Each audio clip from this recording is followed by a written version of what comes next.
We got him on the phone. Yeah. This brother right here, man, is living it. Two-time world champion.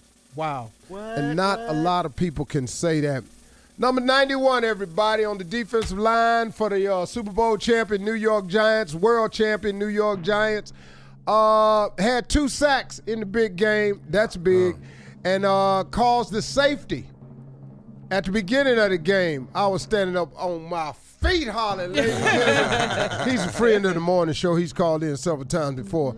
Super Bowl champion, my man, Justin Tuck. JT. Morning, champ. What's going on, man? Big boy. Man, how you feel, man? I'm tired. Yeah. Wow. That's honest. Exhausted. That's very honest. I love it. Hey, man, you here's what I wanted to ask you. After the Super Bowl was over, you were sitting on the field, and a reporter came up to you to ask you a question, and you were just sitting there. You know, nobody was around you, and the reporter asked you, how does it feel? And you just shook your head. You said, wow, this is unbelievable. And you said, it's been a long year.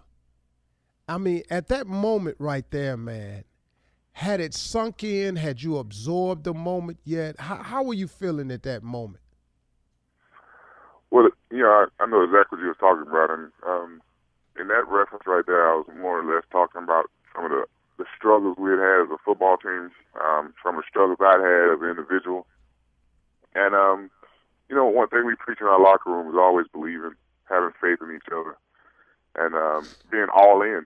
And, at that point, it kind of, I got away from all the crowds and kind of went, and I was sitting on a golf cart, actually, and my wife and my son was right there. And it just, it sunk in that, man, we were world champions. Throughout the whole year, people firing our coach, people saying that, basically already dug a ditch for us at 7-7 when we lost to the Redskins. Yeah. But, mm-hmm. We came back, kept fighting, and got hot there, and, it was just a combination of a lot of emotions going on at that point, man, but tremendously blessed to be in that situation, and, I was just thankful. Wow, man. I mean, I was feeling you at that moment. I didn't know exactly what you were feeling, but I said, man, this dude is just sitting here, man, going, wow, this dude. I mean, you were just having a reflective moment, I thought. Yeah. Okay, man, next question I wanted to ask. Okay, let me ask you this. On the touchdown that Bradshaw scored, do you think it was New England's serious intention to allow him to score? Good question. And was he supposed to stop short and his momentum kind of took him into it? I'm glad he went in his zone. I didn't give a damn. Get the I points, needed to baby. see these points. I didn't give a damn. And then I figured the D gonna hold. I don't give a damn about no Tom Brady coming up this field. No, 30, 52 seconds. Hold tight now. But anyway, man, what do you think? Was it New England's intent? Did they let him in? Was he supposed to stop short? What's the deal? The intent for them was to let him in because they figured, they're going to have an opportunity to save some time there and give their quarterback time to go down and score 2. And supposedly, as Eli is handing the ball off, he sees that they're letting him score, and he's yelling out to Bradshaw not to score. But at that point in time, Bradshaw's already kind of full steam ahead and tried to stop it, but couldn't. But we've practiced that play, but we didn't have the play called to stop short of the end zone because of the fact we didn't know they were going to let him score. So, it's kind of one of those things where, like you just said, who cares? We felt as though go ahead and get the score, let our defense go out there and end the football game. Right. That's exactly what happened. So, hindsight, you don't score there. They probably get the ball back with like 15 seconds. That's the only difference. But, like I said, who cares? Yeah, but then you all would have had to kick the field goal, right? Yeah. See, that's what I ain't want, all that snapping, holding, putting down. Right. I was scared of that whole mess, man. I'm the same way. Go ahead and get the score. Yeah, man.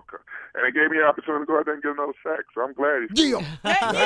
There you go, Justin. Hey man, I tell you, man, it was a great game.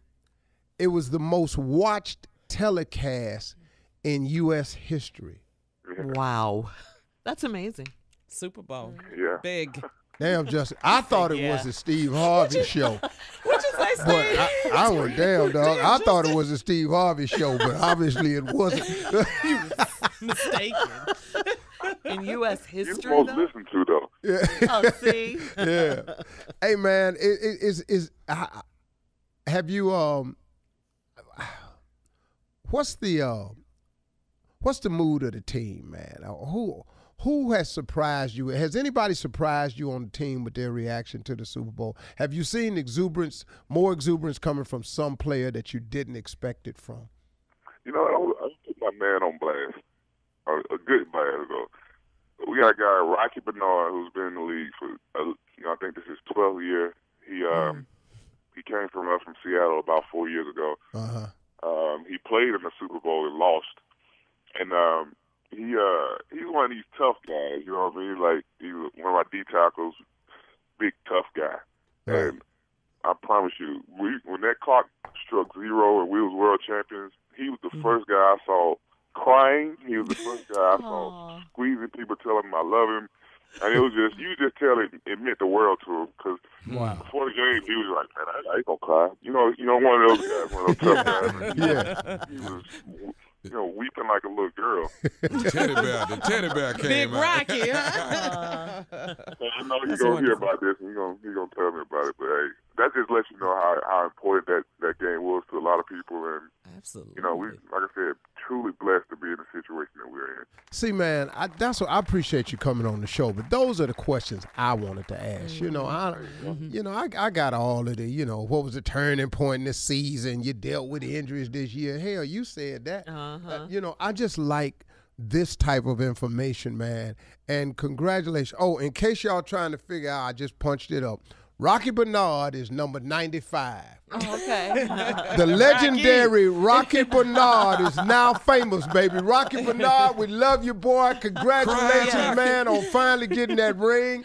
And congratulations to you, Justin Tuck, man, and all your boys up there, man. Tell them Steve Harvey said big love and all of us here at the morning show, man. Thank you so much, man. Big parade. Tell Rocky go on and cry. Huh? I said, I appreciate you having me. Yeah, man. And a parade starts today at 11, everybody. It's going to be starting down at Battery Place and Washington Street. I'm going in the crowd. I'm having fun today. Oh, you jumping off the float? Yes, sir. All right, man. Don't have a jersey on, JT, because they takes that stuff. You see, it's New York. Stay on the float, player. Don't do that. Stay safe. You're going to create a security risk when you get off that float. Well, you big enough to handle it, though. Go on over there, man, and knock somebody's ass out. Sack 'em, Steve. Sack 'em. Hey, Justin Tuck, we love you, boy. Congratulations, man. Yes. Woo. Hey, guys. Appreciate it. You're listening to the Steve Harvey Morning Show.